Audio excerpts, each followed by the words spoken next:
Assalamualaikum warahmatullahi wabarakatuh. Pada kesempatan ini saya akan memaparkan hasil penelitian berjudul Pengaruh Pembelajaran STEM terhadap Kemampuan Pemecahan Masalah Siswa pada Materi Usaha dan Energi. Penelitian ini dilatar belakangi oleh tantangan abad 21 yang memberikan pengaruh terhadap berbagai aspek kehidupan, menuntut berbagai keterampilan yang harus dikuasai oleh seseorang agar dapat menyesuaikan diri dengan perkembangan zaman, termasuk di dalamnya perkembangan ilmu pengetahuan dan teknologi.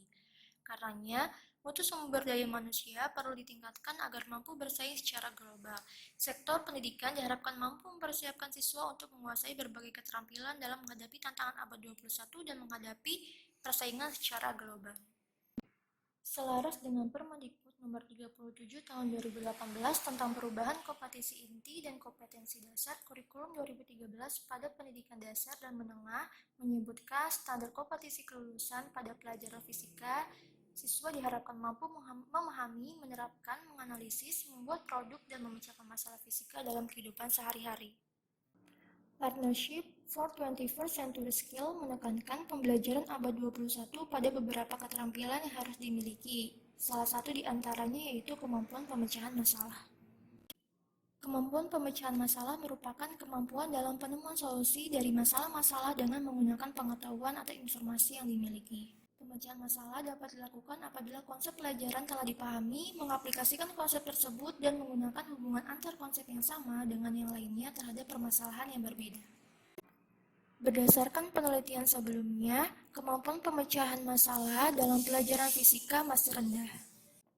Maulidi Rahmat dalam penelitiannya menyebutkan bahwa siswa lebih sering menggunakan persamaan matematis dalam menyelesaikan soal-soal fisika tanpa melakukan analisis, menebak rumus yang digunakan, dan menghafal soal yang telah dikerjakan untuk menyelesaikan soal yang lain. Rismatul Aziza menyatakan pembelajaran fisika cenderung menekankan pada konsep namun tidak menerapkan konsep yang dipahami dalam menyelesaikan masalah fisika. Salah satu materi fisika yang erat kaitannya dengan aktivitas dalam kehidupan sehari-hari adalah usaha dan energi. Pada materi ini, siswa diajarkan untuk dapat berpikir menemukan masalah dan memecahkannya dengan teori dan konsep yang sesuai. Namun faktanya, pemahaman siswa pada materi usaha dan energi masih rendah. Hal ini dibuktikan dengan hasil studi pendahuluan yang menyatakan bahwa kurang dari 50% siswa dapat tuntas pada materi tersebut. Bayon Sukma dalam penelitiannya menyatakan bahwa 87,7% penguasaan siswa pada konsep usaha dan energi tergolong rendah. Zainul Mustafa dalam penelitiannya menyatakan bahwa sebagian besar siswa masih belum memahami secara tepat konsep dasar materi usaha dan energi.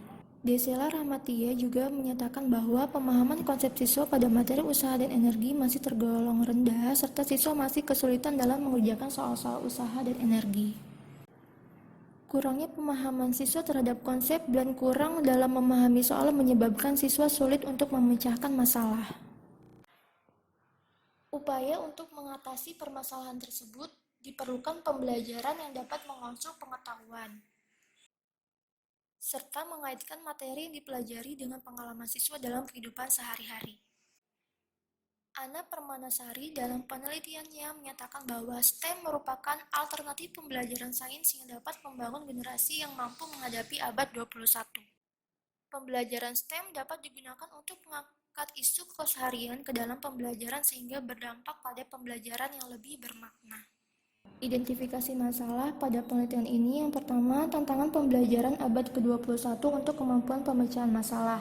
Yang kedua, kemampuan pemecahan masalah pada konsep fisika masih rendah. Selanjutnya, siswa tidak terlibat aktif dalam pembelajaran dan kurang diarahkan pada pembelajaran yang bermakna. Dan yang terakhir, kemampuan pemecahan masalah pada materi usaha dan energi masih rendah. Pembatasan masalah dalam penelitian ini yang pertama, tahap pemecahan masalah yang digunakan adalah tahap pemecahan masalah yang dikembangkan oleh Heller. Yang kedua, pembelajaran STEM yang digunakan dengan pendekatan terpadu yang mengintegrasikan 4 disiplin ilmu yang melatih siswa dalam penyelidikan ilmiah, terampil dalam teknologi, mendesain solusi, dan berpikir matematis. Rumusan masalah dalam penelitian ini diantaranya yang pertama, apakah pembelajaran STEM berpengaruh terhadap kemampuan pemecahan masalah siswa? Kedua, bagaimana peningkatan kemampuan pemecahan masalah siswa melalui pembelajaran STEM dalam materi usaha dan energi? Dan yang ketiga, bagaimana aktivitas siswa saat pembelajaran STEM pada materi usaha dan energi? Tujuan penelitian ini yaitu yang pertama, mengetahui pengaruh pembelajaran STEM terhadap kemampuan pemecahan masalah siswa. Yang kedua, mengetahui peningkatan kemampuan pemecahan masalah siswa dalam pembelajaran fisika pada materi usaha dan energi. Dan yang ketiga, mengetahui aktivitas siswa saat pembelajaran STEM pada materi usaha dan energi. Manfaat penelitian ini yang pertama, bagi siswa lebih termotivasi dan tertarik untuk belajar fisika sehingga dapat meningkatkan kemampuan pemecahan masalah agar menjadi sumber daya manusia yang unggul. Yang kedua, bagi guru memberikan tambahan pengetahuan dan meningkatkan kemampuan pemecahan masalah siswa sehingga dapat dijadikan sebagai bahan pertimbangan dalam penyajian bahan yang akan diajarkan. Dan bagi peneliti, menambah pengetahuan untuk mempersiapkan diri dalam pengembangan disiplin ilmu. Penelitian ini dilaksanakan di SMA Negeri 2 Kabupaten Tangerang pada 13 Januari sampai dengan 29 Januari 2020. Metode yang digunakan pada penelitian ini adalah kuasi eksperimen.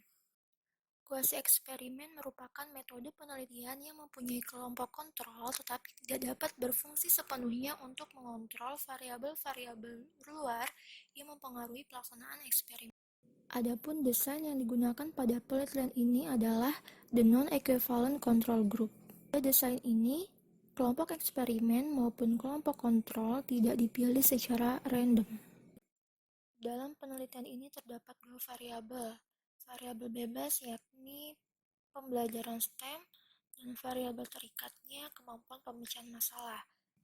Populasi penelitian mencangkup seluruh siswa Seman 2 Kabupaten Tangerang dengan sampel yaitu kelas 10 MIPA 2 dan 10 MIPA 3 yang dipilih melalui purposive sampling. Prosedur dalam penelitian ini dibagi dalam 3 tahapan. Yang pertama, tahap persiapan. Pada tahap ini dilakukan studi literatur, perumusan masalah, pengambilan sampel, penyusunan rencana pembelajaran, penyusunan instrumen pembelajaran, baik tes maupun non-tes. Tahap kedua yaitu tahap pelaksanaan, memberikan pretest untuk mengetahui kemampuan awal siswa, serta untuk menentukan kelas mana yang akan menjadi kelompok kontrol maupun kelompok eksperimen. Kemudian, dilanjut dengan memberi perlakuan pada kelompok eksperimen berupa pembelajaran STEM, sedangkan pada kelompok kontrol berupa pembelajaran konvensional. Saat pembelajaran berlangsung, observer melakukan observasi terkait penilaian aktivitas siswa. Setelah proses pembelajaran selesai, masing-masing kelompok diberi post-test. Tahap ketiga yaitu tahap analisis dan pelaporan. Pada tahap ini dilakukan pengolahan dan analisis data yang dihasilkan, kemudian dilakukan uji hipotesis sampai dengan penarikan kesimpulan. Teknik pengambilan data dalam penelitian ini melalui tes dan non-tes. Adapun tes berupa soal uraian kemampuan pemecahan masalah dan non-tes berupa observasi aktivitas siswa saat pembelajaran. Sebelum instrumen digunakan dalam penelitian, instrumen yang dibuat akan diuji coba pada siswa di luar sampel. Setelah diuji coba, instrumen dilakukan beberapa perhitungan, antara lain uji validitas. Perhitungan uji validitas menggunakan software Anates. Adapun hasilnya, setelah diujikan kepada 30 siswa, diperoleh 14 soal valid dari 20 soal dengan presentase 70%. Selanjutnya yaitu uji reliabilitas, menunjukkan rentang 0,85 dengan kriteria sangat tinggi, yaitu uji taraf kesukaran. Hasil uji taraf kesukaran 3 soal kategori sukar dengan persentase 15%, 17 soal kategori sedang dengan persentase 85%. Hasil uji daya pembeda, terdapat 2 soal dengan kategori baik sekali, 10 soal kriteria baik, 6 soal kriteria cukup, dan 2 soal kriteria buruk. Berdasarkan diagram distribusi frekuensi skor pretest kemampuan pemecahan masalah, kelompok kontrol dan eksperimen peroleh informasi bahwa skor pretest tertinggi dengan rentang skor 27-31 kelompok kontrol lebih unggul dari kelompok eksperimen. Sedangkan pada skor pretest terendah dengan rentang skor 2-6 diperoleh kelompok eksperimen sebanyak 4 orang. Hal tersebut menunjukkan bahwa hasil skor pretest kelompok kontrol lebih unggul dibandingkan dengan kelompok eksperimen. Hal tersebut juga yang dijadikan landasan bahwa kelompok dengan skor pretest terendah dijadikan sebagai kelompok eksperimen yang saat pembelajaran akan diterapkan pembelajaran STEM. Berdasarkan diagram distribusi frekuensi skor post-test kemampuan pemecahan masalah, kelompok kontrol dan eksperimen memberikan informasi bahwa skor post-test tertinggi dengan rentang skor 77-89, kelompok eksperimen lebih unggul dari kelompok kontrol. Sedangkan pada skor post-test terendah dengan rentang skor 12-24 diperoleh kelompok kontrol sebanyak 5 orang. Rata-rata skor pretest pada kelompok kontrol yaitu 17,29, sedangkan pada kelompok eksperimen yaitu 13,20. Hal ini menunjukkan bahwa skor rata-rata pretest kelompok kontrol lebih tinggi daripada kelompok eksperimen. Hasil post-test yang menunjukkan kemampuan akhir pemecahan masalah siswa pada kelompok kontrol sebesar 49,49 dan pada kelompok eksperimen sebesar 74,51. Terlihat bahwa kemampuan akhir pemecahan masalah siswa pada kelompok eksperimen lebih tinggi dibandingkan dengan kelompok kontrol. Hasil uji normalitas pretest post-test pada kelompok kontrol dan kelompok eksperimen. Untuk pretest kelompok kontrol, nilai signifikansi SPSS sebesar 0,228, lebih besar dari 0,05, sehingga H0 diterima, artinya data terdistribusi normal. Sedangkan pretest kelompok kontrol, hasil signifikansi SPSS sebesar 0,188, lebih besar dari 0,05, sehingga H0 diterima, data terdistribusi normal. Untuk post-test kelompok kontrol, nilai signifikansi SPSS sebesar 0,274, lebih besar dari 0,05, H0 diterima, dan artinya data terdistribusi normal.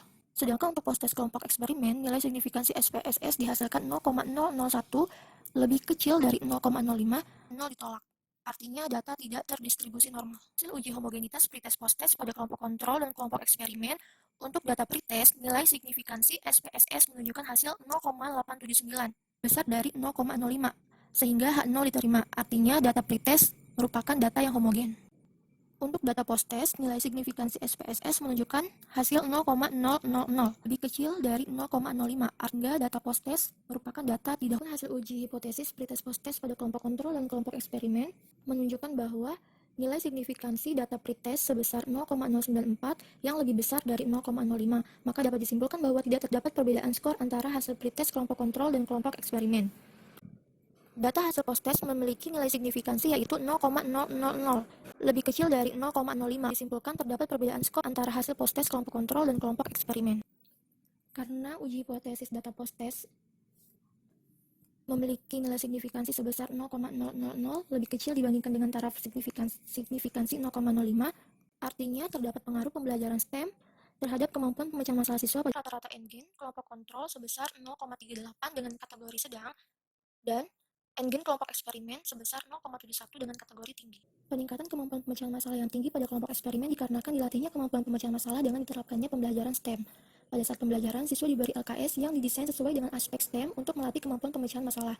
Menurut Duniati Winarni, dalam penelitiannya menyatakan bahwa aspek-aspek pada pembelajaran STEM sejalan dengan tahapan-tahapan kemampuan pemecahan masalah siswa, karena pembelajaran STEM merupakan pembelajaran yang langsung diterapkan dalam bentuk penyelesaian masalah kontekstual dengan berbasis pemecahan masalah.